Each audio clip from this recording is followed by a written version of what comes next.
Every one of the men, women, and children who pioneered by moving over the mountains, struggling with the hardship of nature, Native Americans, and the French and British, played a role in the founding of Tennessee and in its becoming the 16th state by 1795. For a territory to be considered for statehood, its population had to reach a magical number.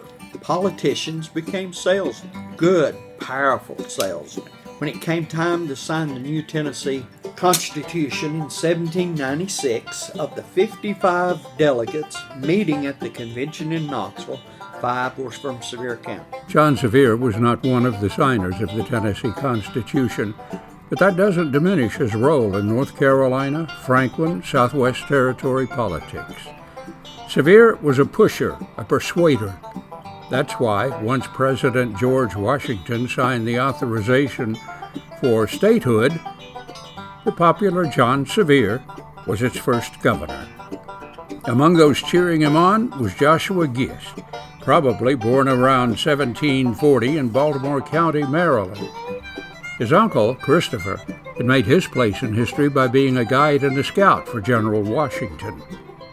Before coming to the French Broad River region of what became Sevier County, Gist had a prominent career as a captain in the North Carolina militia. When the 13 colonies declared their independence from Britain in July of 1776, Gist was stationed at Camp Wilmington in North Carolina. Gist was very active as a land trader, buying and selling land all over the region. For a short time, his land was in Jefferson County, where he was a justice of the peace. When Sevier County was formed in 1784, Gist was one of the justices from Sevier County Court and a strong advocate for the state of Franklin.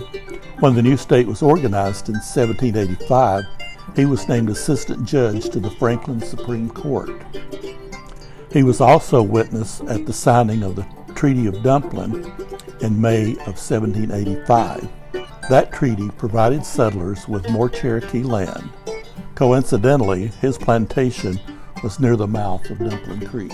Here's some assimilation trivia for you. The Cherokee that developed the alphabet and the written language for the Cherokee Nation also had an English name, George Gist.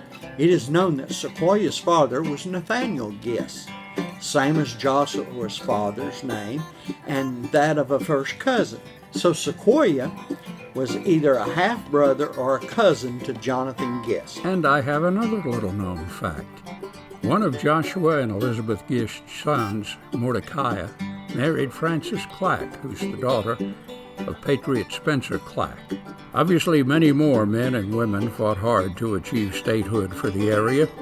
Colonel Samuel Ware, Isaac Thomas, Samuel Newell, Spencer Clack, and Joshua Gist are just a few of Sevier's compatriots.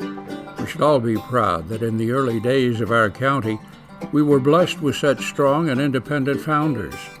They were absolutely critical to making statehood for Tennessee happen. As John Waters Jr. wrote in his introduction to Sevier County's Bicentennial Almanac, there was no shortage of capable leaders among the people who first settled Sevier County. Of course, the same can be said of the Cherokee during the same time period. It takes at least two sides to sign a treaty, and in this part of the Southwestern Territories, there was more commonality with the Cherokee, although there were some fierce and bloody fights before Tennessee was granted statehood. The Sevier County Bicentennial History Committee's publication proved quite valuable in the writing of this tribute to our early Shakers and Movers. If you'd like to know more about your relationships to any of these VIPs or any of the other folks who settled here, we're at your service. We have a lot of material that can help you here on the third floor of the King Family Library in the Maples History Center.